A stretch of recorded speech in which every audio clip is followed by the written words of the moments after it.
25,000 case और 200 करोड़ का fraud, ये आंकड़े हैं इस साल हुए साइबर फ्रॉड के। पिछले साल के मुकाबले 200% ज़्यादा। National cyber crime reporting portal की रिपोर्ट के मुताबिक पिछले साल यानी 2022 में 1 अगस्त तक करीब 8,000 केस दर्ज हुए थे और लूट की रकम थी 42 करोड़ रुपये, माने कि सीधे सीधे 200% की बढ़ोतरी। अगर बात रिकवरी की करें तो रिपोर्ट के मुताबिक साल 2022 में 2 करोड़ रुपये और साल 2023 में अब तक महज 10,000 करोड़ रुपये ही वापस आ सके हैं। इतना पढ़ते ही आपके मन में सवाल होगा, क्या ठगों के हाथ कोई तिलस्मिल चाबी लग गई है या फिर सरकार और कानून अपना काम ढंग से नहीं कर रहा। लेकिन इसके पहले भी कुछ सवाल है जो आपको और हमें अपने आप से पूछने हैं। शायद सवाल खत्म होते होते हमें जवाब मिल जाएगा। सवाल नंबर 1, कोई मुझे पैसे क्यों देना चाहता है। आपके मोबाइल पर एक मैसेज आता है, पूरे चांस है कि व्हाट्सएप पर एक अनजान नंबर से मैसेज में आपसे कुछ यूट्यूब वीडियो को लाइक करने के लिए कहा जाएगा। सिर्फ लाइक करने के लिए और कुछ नहीं। इसके बदले आपको 500 या 1000 रुपये देने की बात होगी। सवाल यहाँ आपको अपने आप से पूछना है, आखिर आप ही क्यों। सवाल में भी एक सवाल है, ये कोई काम हुआ भला। मतलब सिर्फ लाइक बटन दबाने के लिए किसी की ज़रूरत क्यों है। दुनिया जहान में लाखों एजेंसियां हैं जो ऐसा कर सकती है, फिर करोड़ों की भीड़ में आप ही क्यों। सवाल नंबर 2, घर बैठे लाखों की नौकरी आपको ही क्यों। आपके पास वर्क फ्रॉम होम का ऑफर आता है, नौकरी ऐसी जिसे आप अपनी पहले से चलती हुई नौकरी के साथ भी कर सकते हैं या फुल टाइम भी कर सकते हैं। काम बहुत बड़ा बेसिक सा, जैसे किसी वेबसाइट पर विजिट करना या दिन भर में कुछ शब्द लिख कर देना। जैसे इंटरनेट लैपटॉप कंपनी मुहैया करवाएगी और सैलरी भी मोटी मिलेगी। खुद से सवाल पूछ कर देखिए, आपने लास्ट टाइम अपना CV कब अपडेट किया था, कब आपने नई नौकरी के लिए आवेदन दिया था। सवाल के अंदर फिर सवाल, घर बैठे आप पर ये मेहरबानी आखिर क्यों। सवाल नंबर 3, फिल्म रिव्यू करने वाले हॉलीडे पर है क्या। एक अनजान ईमेल से आपको फिल्म रिव्यू करने के लिए कहा जाता है।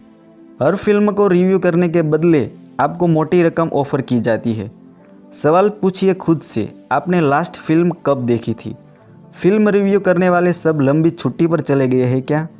आपने कब किसी फिल्म के बारे में कोई ओपिनियन दिया था क्या। सवाल नंबर 4, 20,000 का सामान 200 रुपये में भला क्यों। सोशल मीडिया पर एक लुभावना सा विज्ञापन दिखता है, इम्पोर्टेड या सेल के नाम पर हज़ारों रुपये वाला टीवी सिर्फ चंद रुपयों में देने की बात होती है। कोई कार्ड या ऑनलाइन पेमेंट की भी ज़रूरत नहीं, क्योंकि कैश ऑन डिलीवरी का ऑप्शन है। सब लुभावना है, लेकिन एक सवाल है, प्रोडक्ट पर डिस्काउंट मिलना कोई नई बात नहीं, मगर कितना। 10%, 20% या बहुत हुआ तो 50%। लेकिन क्या किसी प्रोडक्ट पर 99% छूट संभव है भला। सवाल नंबर 5, कोई ऑर्डर नहीं, कोई पार्सल नहीं तो OTP किस बात का। आपके दरवाजे पर दस्तक होती है, सामने डिलीवरी वाला खड़ा है।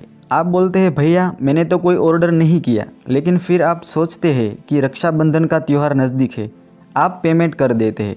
बाद में बॉक्स में कुछ नहीं मिलता। जो आप अड़ गए और आपने साफ इनकार कर दिया तो डिलीवरी वाला मायूस होकर कैंसिल करने की बात करता है और सिर्फ एक OTP मांगता है।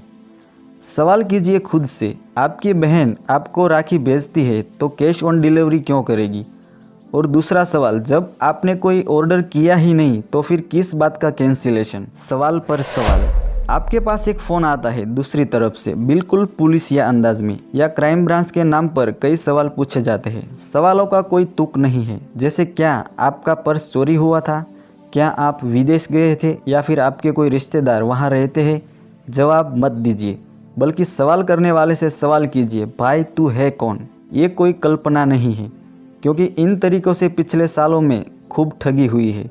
एक एक व्यक्ति से लाखों करोड़ों लूटे गए हैं। फिर भले बात लालच की हो या फिर डर का धंधा फैलाने की, लेकिन अगर लिंक पर क्लिक करने से पहले या OTP देने से पहले खुद से सवाल कर लिया होता कि आखिर आप ही क्यों। 140 करोड़ लोगों के देश में सिर्फ आप मिले जो YouTube वीडियो लाइक कर सकता है। पूरी दुनिया अनपढ़ है जो आपको घर बैठे लाखों की ऑफर हो रही है। पुलिस के नाम पर किसी ने भी कॉल कर लिया और आप भरभरा गए। बातें बहुत कड़वी है, मगर हकीकत यही है। अपने आप से सवाल कीजिए और अपने अंगूठे पर काबू रखिए। अंगूठे पर काबू का मतलब, जब तक आप खुद से किसी लिंक को प्रेस नहीं करेंगे तो शायद कुछ होगा ही नहीं। एक बात जानिए, अगर बिना कुछ किए घर बैठे मुफ्त में कुछ भी मिल रहा है तो वो आने वाले फ्रॉड का संकेत है। अगर सावधानी रख ली तो बचने के पूरे चांस है। रही बात सरकार और कानून की, तो वहाँ बहुत कुछ सुधरा है और बहुत कुछ सुधरने की गुंजाइश है, मगर पहले हमें सावधान